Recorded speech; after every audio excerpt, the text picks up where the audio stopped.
साथियों नमस्कार, कैसे हैं आप लोग। तो गाइज़ आज की इस वीडियो के अंदर हम बात करने वाले हैं मेलॉक्सिकैम पैरासिटामोल बोलस के बारे में कि आखिर कौन सी कंडीशन में आप गाय भैंस में मेलॉक्सिकैम पैरासिटामोल की बोलस का उपयोग कर सकते हैं। तो अगर आप हमारे यूट्यूब चैनल पर नए व्यूअर हैं तो चैनल को सब्सक्राइब कीजिए, इस वीडियो को लाइक कीजिए, शेयर कीजिए और किसी भी तरह का डाउट रहता है तो नीचे कमेंट सेक्शन में आप हमें बता सकते हैं। और पहले मैं आपको बता दूं कि यह जो वीडियो है कोई प्रमोशन करने वाली वीडियो नहीं है। फील्ड में हम इन दवाओं का यूज़ करते हैं, हमें बेहतर रिज़ल्ट मिलता है तो हम आपके लिए इन वीडियोस को लाते रहते हैं। तो चलिए गाइज़ आज की इस वीडियो को स्टार्ट करते हैं। तो गाइज़ ये मेलॉक्सिकैम पैरासिटामोल की बोलस है जैसे कि आप देख सकते हैं। और इसके अलावा यहाँ पे अगर हम बात करें तो इसका जो यूज़ है वो फील्ड में बहुत ही बेहतरीन है।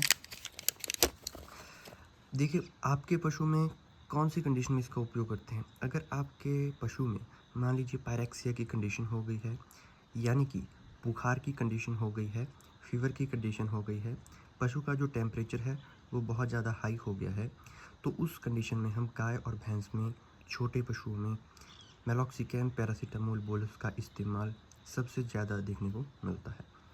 तो सिंपल सी बात है कि अगर आपको ना पता चले तो सीधी सी बात है कि जब पशु को बुखार होता है तो उस कंडीशन में हम मेलॉक्सिकैम पैरासिटामोल बोलस देते हैं। इसमें दो चीज़ें मेजर होती हैं, एक होता है मेलॉक्सिकैम और उस प्लस होता है पैरासिटामोल। जो सिंपल मेलॉक्सिकैम की गोली आती है वो पशु में काम करती है दर्द और सूजन को कम करने के लिए, और जब इसमें पैरासिटामोल ऐड हो जाता है तो ये पशु के जब टेम्परेचर इंक्रीज़ हो जाता है, उसको बुखार आ जाता है, तो बुखार को कम करने का काम ये मेजर तौर पे करती है। तो इस बात का आपको सबसे महत्वपूर्ण तौर पर ध्यान रखना है। बाकी इसके अलावा अगर हम यहाँ पे बात करें तो इसको हम ऑरल यानी कि मुँह के माध्यम से हम ये जो दवा है पशु को देते हैं। अगर यहाँ पे हम बात करें तो मेजरली किस पशु में क्या डोज़ रहेगी, तो देखिए जो बड़ी गाय है, भैंस है, तो इनमें हम अप्रॉक्सीमेटली एक टाइम पर एक बोलस दे देते हैं, एक सुबह और एक शाम, जो हमारी जनरली फील्ड की डोज़ मैं आपको बता रहा हूँ। तो इस तरह से हम गाय और भैंस में जो लगभग 300 किलो के आसपास पशु होता है, तो उसमें जब इस तरह की सिचुएशन होती है तो मेजरली तौर पर हम एक बोलस पशु में एक समय में दे देते हैं। सुबह दे सकते हैं, शाम दे सकते हैं, अकॉर्डिंग टू पशु में बुखार है, फीवर की कंडीशन क्या है, उस सिचुएशन के बेस पे हम इसका उपयोग करते हैं।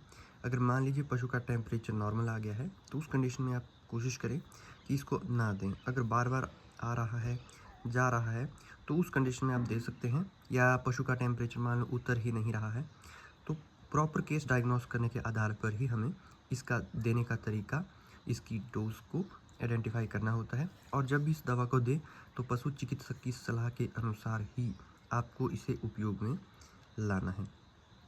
तो ये सारी की जितनी भी चीज़ें मैंने आपको बताई ये सभी इम्पोर्टेंट है।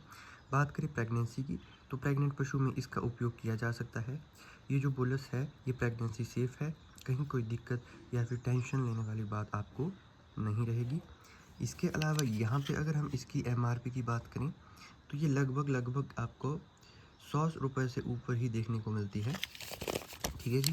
तो बाकी जो रेंज है, प्राइस है, आगे पीछे हो सकती है, इस बात का आपको ध्यान रखना है। ऑनलाइन भी आप इसे वेबसाइट के ऊपर चेकआउट कर सकते हैं। नज़दीकी के veterinary medical store, hospital, dispensaries में ये बोलस आपको मिल जाएगी।